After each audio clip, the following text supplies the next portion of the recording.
Assalamu alaikum students. Hopes all of you will be fine and enjoying good health. जैसा कि हम सबको पता है कि आजकल समर हॉलीडेज़ चल रही हैं, तो हर स्टूडेंट जो है वो मैं उम्मीद करता हूँ कि हर स्टूडेंट अपनी समर हॉलीडेज़ बहुत अच्छे तरीके से एंजॉय कर रहा होगा और उसके साथ साथ जो है वो अपने टाइम को अच्छे तरीके से मैनेज करते हुए अपनी स्टडी के प्रोसेस को भी कंटिन्यू कर रहा होगा। क्योंकि स्टूडेंट्स, आपको पता है कि अच्छा स्टूडेंट जो होता है वो वही होता है जो अपने इस तरह के जो छुट्टियों के अयाम होते हैं उनको अच्छे तरीके से मैनेज करे, अपने जो पहले उसका टारगेट बना हुआ होता है उसको सही तरह से अचीव करता जाए, ना कि इन छुट्टियों को जो है वो इस तरह लापरवाही के साथ ज़ाया कर दे। तो मैं उम्मीद करता हूँ कि सब स्टूडेंट्स जो हैं वो सही तरीके से अपनी स्टडी के प्रोसेस को कंटिन्यू कर रहे होंगे। और सबसे पहले तो आप सबके सामने एक रिक्वेस्ट है कि अगर आपको वीडियो अच्छी लगे तो इसको लाइक करें, शेयर करें, कमेंट बॉक्स में कमेंट करें। और उसके अलावा अगर आप मेरे यूट्यूब चैनल पे न्यू हैं तो यूट्यूब चैनल को ज़रूर सब्सक्राइब करें और बेल आइकन को प्रेस करना ना भूलें, ताकि हर आने वाली नई वीडियो का नोटिफिकेशन आपकी स्क्रीन पे शो हो जाए। आज हम डिस्कस करने जा रहे हैं कन्फर्मेशन ऑफ ब्यूटेन। इससे पहले प्रीवियस लेक्चर में हमने कन्फर्मेशनल एनालिसिस क्या होता है, कन्फर्मेशन ऑफ इथेन के बारे में डिस्कस किया था। तो आज हम डिस्कस करने जा रहे हैं कन्फर्मेशन ऑफ ब्यूटेन के कन्फर्मर्स जो हैं वो किस तरह से बनते हैं। तो हमें पता है ब्यूटेन का formula CH3 CH2 CH2 CH3 जो वाला फार्मूला। और सब स्टूडेंट्स इसी चीज़ में कंफ्यूज होते हैं पहले कि ये तो 4 कार्बन है, हमने जो है वो इथेन के कन्फर्मर्स के बारे में पढ़ा था, तो ब्यूटेन के कन्फर्मर्स किस तरह से बनेंगे। तो स्टूडेंट्स सिंपली जहाँ पे जैसे हमने इथेन के अंदर CH3 जो है वो CH3 सिंगल बॉन्ड CH3 इसको बनाया था, सेम इट इज़ इसी तरह दरमियान वाले 2 कार्बन के दरमियान में सिंगल बॉन्ड और आगे जो है वो हाइड्रोजन को रिप्लेस कर दिया गया है CH3 के साथ, लाइक दिस, और इधर वाले हाइड्रोजन को CH3 के साथ रिप्लेस कर दिया गया। तो ये हमारे पास ब्यूटेन आ गया है। अब हमने इनके कन्फर्मर्स बनाने हैं। अगर हम इसके साहर्स प्रोजेक्शन की बात करें तो वो कुछ इस तरह से बनते हैं कि एक साइड पे इनका जो है वो CH3 बन जाता है, 2 साइडों पे हाइड्रोजन आ जाते हैं। तो अगर हम इसके पहले स्ट्रक्चर की बात करें, ये हमारे पास इक्लिप्सिड बन रहा है, 60 के एंगल पे रोटेट करें, सेम जैसे हमने इथेन में पढ़ा था। 60 के एंगल पे अगर हम इसको रोटेट करते हैं तो वो उसका जो है वो एंगल चेंज हो जाता है और हमारे पास जो है वो गॉश स्ट्रक्चर बन जाती है। मज़ीद ही 60 के एंगल पर रोटेट करते हैं तो हमारे पास पार्शली इक्लिप्सिड जो है वो कन्फर्मर बनता है। तो इस तरह 60 के एंगल पे रोटेट करते जाएंगे तो डिफरेंट कन्फर्मर्स हमारे मिलते जाएंगे। वैसे तो स्टूडेंट्स हमें पता है कि एक कन्फर्मर जो बनता है वो 1 डिग्री पर रोटेट करने से भी बन जाता है, लेकिन यहाँ हम पे स्टेबल कन्फर्मर्स की बात कर रहे हैं तो इसी वजह से हम 60 के एंगल पर रोटेट कर रहे हैं उनको। तो स्टूडेंट्स अगर हम इसके जो है वो न्यूमन प्रोजेक्शन की बात करें, क्योंकि कन्फर्मेशन तो हम न्यूमन प्रोजेक्शन में ही स्टडी करते हैं ना, वो तो मैंने सिंपल एक जनरली आपको एक एग्जांपल दी थी कि इस तरह जो है वो साहॉर्स प्रोजेक्शन में भी इस तरह के कन्फर्मेशन बन सकती है। तो इसके अगर अब न्यूमन प्रोजेक्शन की बात करें तो इक्लिप्सिड जैसे CH3 दूसरे कार्बन का भी जो है वो पीछे वाले कार्बन का भी CH3 एक दूसरे के साथ 0 का एंगल बना रहे हैं, तो वो इक्लिप्सिड फॉर्म में होता है। अब देखें स्टूडेंट्स, यहाँ पे जो है वो इनके दरमियान में स्टेरिक हिंड्रेंस जो है वो मैक्सिमम होती है। स्टेरिक हिंड्रेंस क्या होता है? स्टेरिक हिंड्रेंस या स्टेरिक स्ट्रेन, इससे पहले हमने स्टूडेंट्स जो ट्राईएजनल एंगल की बात की थी, ट्राईएजनल स्ट्रेन और स्टेरिक स्ट्रेन, इनके दरमियान में मैं आपको साथ साथ डिफरेंस बताता जाऊँ। ट्राईएजनल स्ट्रेन जो होती है वो स्मॉल ग्रुप्स के दरमियान में जो इलेक्ट्रॉनिक रिपल्जन होती है वो होती है, और स्टेरिक स्ट्रेन जो होती है वो हमारे पास जो है वो बल्कि ग्रुप्स के दरमियान में जो रिपल्जन होती है। ये हम आगे मज़ीद पढ़ेंगे, इनका डिफरेंस बना के हम प्रॉपर पढ़ेंगे। तो स्टूडेंट्स यहाँ पे इनके स्टेरिक स्ट्रेन जो है वो ज़्यादा है, रिपल्जन ज़्यादा होने की वजह से एंगल क्योंकि 0 डिग्री पर रिपल्जन ज़्यादा है तो ये लेस स्टेबल होगा, हमारे पास इक्लिप्सिड फॉर्म में होता है। मज़ीद अगर हम इसको 60 के एंगल पर रोटेट कर रहे हैं, अब 60 के एंगल पर रोटेट करें, हमारे पास गॉश स्ट्रक्चर बन रही है। ये CH3 जो है ये 60 के एंगल पे हमारे पास यहाँ पर आ रहा है, तो ये गॉस स्टैगर्ड बनता है, क्योंकि हमने कहा था कि गॉश स्ट्रक्चर जो होती है ये भी स्टैगर्ड की ही एक टाइप होती है, गॉश स्टैगर्ड या फिर हमारे पास एंटी स्टैगर्ड। और हाँ, अगर 60 से पहले और 0 से आगे के दरमियान में जो कन्फर्मर्स बनेंगे ना, 1 2 3 4 5 6 10 20 30 जितने भी बन जाएंगे, जिस एंगल पे भी आके बनेंगे, वो हमारे पास स्क्यू कन्फर्मर्स होंगे और वो as compare to gauche staggered जो है वो लेस स्टेबल होंगे। अच्छा स्टूडेंट्स, हम बात कर रहे थे गॉश स्टैगर्ड की। गॉश स्टैगर्ड से आगे अगर हम इसको रोटेट करते हैं 60 के एंगल पर, तो ये हमारे पास CH3 जो है वो ये फ्रंट वाले कार्बन का जो हाइड्रोजन है उसके पीछे आ जाता है। अब स्टूडेंट्स CH3 जो है वो फ्रंट वाले कार्बन के CH3 के साथ जो है वो ओवरऑल 120 का एंगल बना रहा है। और हमारे पास और हम देखते हैं कि अगर फ्रंट वाला जो सब्स्टिट्यूएंट्स है वो बैक वाले सब्स्टिट्यूएंट्स के पीछे आ जाता है तो हमारे पास इक्लिप्सिड स्ट्रक्चर बनती है। तो इस केस में ये इक्लिप्सिड है, लेकिन ये पार्शली इक्लिप्सिड है।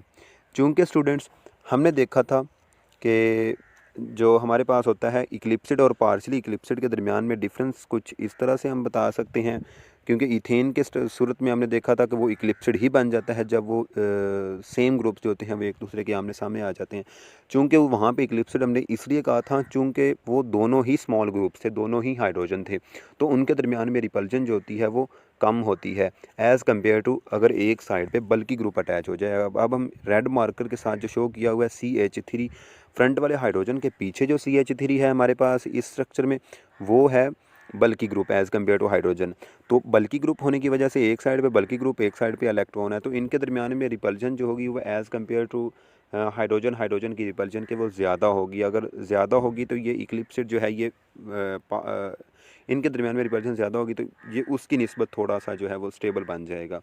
फर्दर हम इसकी बात करें अगर 60 के एंगल पर रोटेट करें तो CH3 जो है वो 180 के एंगल पर आ गया, तो ये हमारे पास स्टैगर्ड आ गया या एंटी स्टैगर्ड इसको कह लें। तो ये हमारे पास स्टैगर्ड कन्फर्मर आ गया क्योंकि ये 180 के एंगल बना रहा है। और फर्दर इसको 60 के एंगल पर रोटेट किया तो हमारे पास पार्शली इक्लिप्सिड फिर से बन गया है।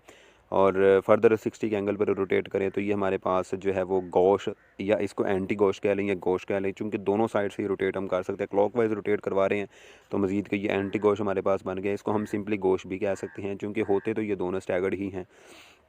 तो स्टूडेंट्स अब हम 1 2 3 4 5 6 कन्फर्मर जिसके बन गए हैं, अगर हम 6 से आगे 7वें की तरफ जाते हैं तो वो पहले वाला कन्फर्मर ही हमारे पास आ जाएगा। मतलब कि ओवरऑल जो हमारे पास जो जो मेंशन्ड और जो नुमायाँ कन्फर्मर्स हैं वो हमारे पास 6 ही बनते हैं ब्यूटेन की सूरत में। और उन 6 से आगे जब 7वां बनता है तो वो फिर से 60 के एंगल पर रोटेट करते करते वो फिर से वही स्ट्रक्चर अख्तियार कर लेता है जो हम जहाँ से हमने स्टार्ट किया था। तो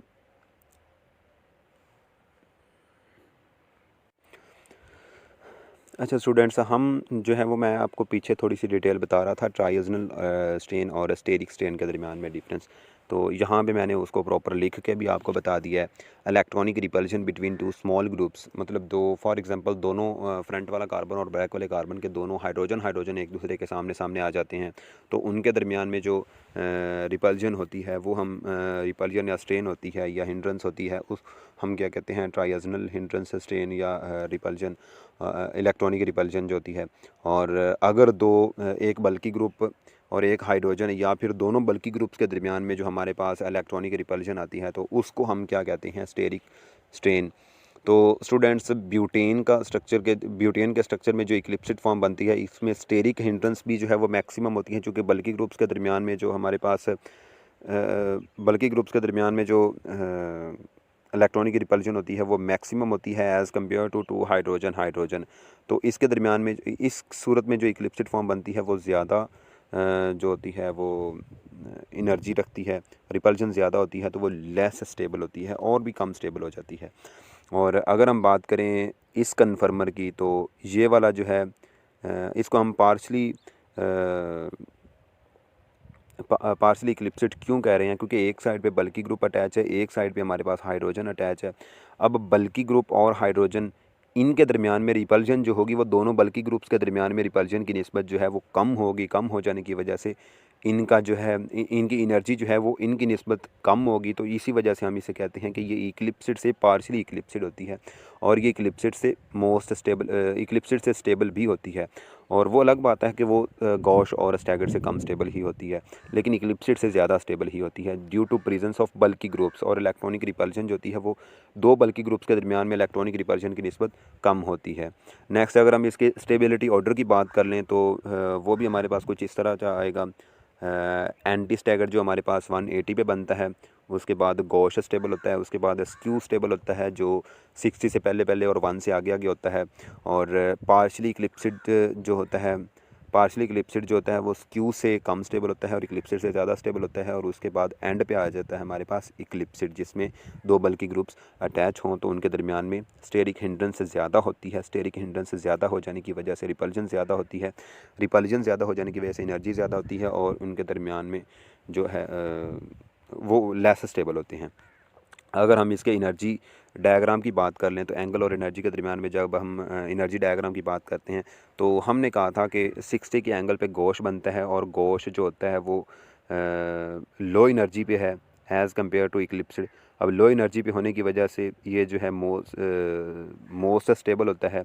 नेक्स्ट हमने कहा कि 120 के एंगल पे फर्दर उसको 60 के एंगल पर रोटेट करें, यहाँ पर 60 के एंगल पर रोटेट करें तो ये टोटल 120 हो जाएगा। टोटल 120 पे जाके हमारे पास पार्शियली इक्लिप्सिड बनेगा, और 120 से आगे फर्दर उसको 60 के एंगल पर रोटेट करें तो 180 पे आकर जो है वो हमारे पास एंटी बनेगा। और एंटी जो होता है ये आप देख रहे हैं कि ये हमारे पास E1 है जो डॉटेड लाइन से शो किया हुआ है ये वाला, और ये ऊपर जो है ये हमारे पास E2 है।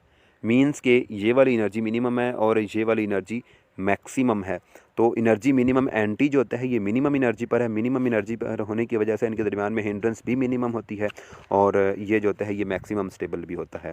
नेक्स्ट अगर हम इसको 60 के एंगल पर रोटेट करें तो पार्शली स्टेबल इक्लिप्सिड फिर से बन जाएगा, और फिर से उसको हम 60 के एंगल पर रोटेट करें तो गॉश बनेगा। तो इस तरह ये एक कंप्लीट जो है वो सर्कल जो है कंप्लीट कर लेते हैं। तो अगर हम ओवरऑल में से देखें कि कौन सा जो है वो मोस्ट स्टेबल है तो वो हमारे पास एंटी स्टैगर्ड है। तो ये था स्टूडेंट्स हमारे पास कंफर्मेशन ऑफ ब्यूटेन, और यहाँ पर हमारा लेक्चर एंड हुआ। अगर किसी स्टूडेंट्स को कोई भी पॉइंट क्लियर नहीं हुआ, किसी भी किस्म की कोई क्वेरी कोई क्वेश्चन है तो वो कमेंट बॉक्स में पूछ सकता है। इंशाल्लाह जल्द से जल्द आपको क्वेश्चन का आंसर मिल जाएगा। ओके, खुदा हाफिज़।